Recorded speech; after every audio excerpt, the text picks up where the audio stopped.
Bago po ang lahat, nais ko lamang pong ipakilala ang mga sarili po namin. Ako po si Father Christian Kier Taliorin, o mas kilala po sa tawag na Father CK. At ang our Mass Presider naman po ay si Reverend Father Harold Garcia. We are from the Archdiocese of San Fernando, Pampanga. And we just celebrated our first year anniversary as a priest last month. Good afternoon po sa ating lahat.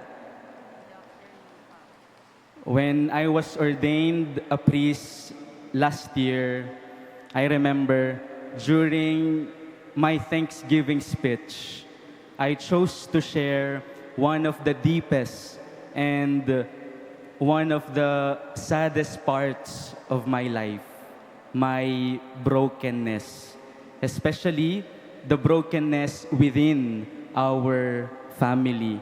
Kaya nga po noong araw na iyon, naalala ko pa, marami po ang nagulat, marami din po ang mga naluha. Marahil siguro, hinihintay nila na ibahagi ko ay yung mga masasayang kwento. Kwento ng tagumpay sa seminaryo at ng aking bokasyon. Pero sa kabila nito, mas pinili ko pong ibahagi yung kwento ng aking pamilya. Ng aking pamilya ay hindi buo at hindi perpekto. In fact, on the very day of my priestly ordination, my mother was not there. The people who accompanied me were my father, my aunt, and the many people whom God had placed in my life to remind me that I was never alone. And it was in that very moment, despite coming from a broken family, I realized how big my family truly is. At doon ko po mas lalong naunawaan na ang pamilya ay hindi lamang po tungkol sa dugo. A family can be built through love, acceptance, and especially shared faith in God.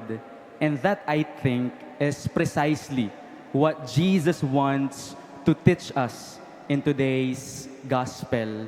Sa Ebanghelyo, narinig po natin that while Jesus was speaking to the crowds, someone interrupted him and said, "Your brother and your mother are standing outside and asking to speak with you." Tanong, kung kayo po ang nasa sitwasyon ni Jesus noong mga oras na iyon, ano po ang gagawin ninyo? Malamang sa malamang, ang sasabihin po natin ay, "Excuse me lang po, nadyan ang aking pamilya, kakausapin ko lamang sila." After all, if our mother or a family member were looking for us, that would be our natural response. But Jesus responded with a surprising question. Ano po ang sabi niya? "Who is my mother? Who are my brothers?" Then pointing to his disciples, he said, "Whoever does the will of my Father is my brother and my sister and my mother." At first, hearing those words, they may sound very harsh. Hindi po ba? It almost seems that Jesus is rejecting his own family. But what Jesus wanted to teach us is this, that the true measure of his belonging to a family is not through blood relationship, but obedience to the will of the Father. What does this mean for us today? Mga kapatid, ang tunay po na sukatan ng pagiging kabilang sa pamilya ng Panginoon ay hindi lamang nakikita sa dugo, kung hindi sa kalooban o pagsunod sa kalooban ng Diyos. It is a family made up of people who choose to love and faithfully follow Him. Napakaganda pong paalala nito sa ating lahat, hindi po ba? Lalong-lalo na sa panahon po natin ngayon. Marahil may ilan po sa atin na naririto ay lumaki sa isang buo at kumpletong pamilya. At nagpapasalamat tayo sa biyayang iyon. Pero sa palagay ko, mayroon din pong mga taong katulad ko at katulad ng iba sa inyo na nakaranas ng sugat sa pamilya. Broken family, may hindi pagkakaintindihan, may hindi pagkakaunawaan, may sama ng loob at mayroong pagkawala. But today, Jesus reminds us that you are not incomplete. God has always prepared a special family for each and every one of us. Kaya nga po sa simbahan, hindi po ba, mayroon tayong tinatawag na spiritual family, na kung saan dito natin matatagpuan ng mga taong hindi naman natin kadugo, hindi naman natin kakilala, pero patuloy ang kanilang pagdarasal para sa atin. Mga taong hindi naman natin mga magulang, pero patuloy na nagtuturo sa atin ng ating pananampalataya.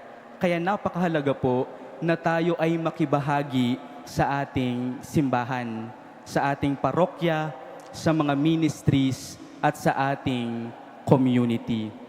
Because remember, we do not just go to Mass simply as individuals fulfilling obligations. We come together as one family, the family of God. Dear friends, today, the Church also celebrates the memorial of Saint Lawrence of Brindisi. He was a priest and a doctor of the Church. He was known for his extraordinary knowledge of the sacred scriptures, his deep love for the Blessed Mother, and most importantly, his fearless preaching of the gospel. And yet, what made him truly great was not merely his eloquence or his intelligence. It was his wholehearted obedience to the will of the Father. And just like the disciples in today's gospel, Saint Lawrence of Brindisi found his true identity not in earthly achievements or human recognition, but in belonging to the family of God. Yan ang isang mahalagang kailangan na mayroon tayo sa ating buhay. Ang ibahagi natin ang ating sarili sa pamilya ng ating Panginoon. My dear brothers and sisters in Christ, our families may not be perfect, and we may still carry wounds from the past. But let us not forget that whenever we come to Jesus, we belong to a family that will never abandon us. In fact, around the altar, when we gather together around the altar, we do not gather as strangers. We gather as brothers and sisters, not because we have the same blood, but because we share the same Father. So today, perhaps the question is not simply, who is my family? The question is, am I living a true member of God's family? For Jesus tells us today, whoever does the will of my heavenly Father is my brother, my sister, and my mother.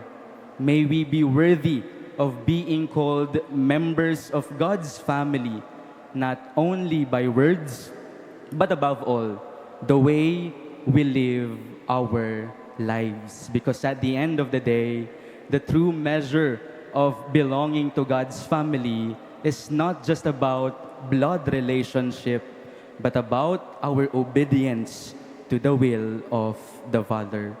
Let this be our prayers and our reflection this day. Amen.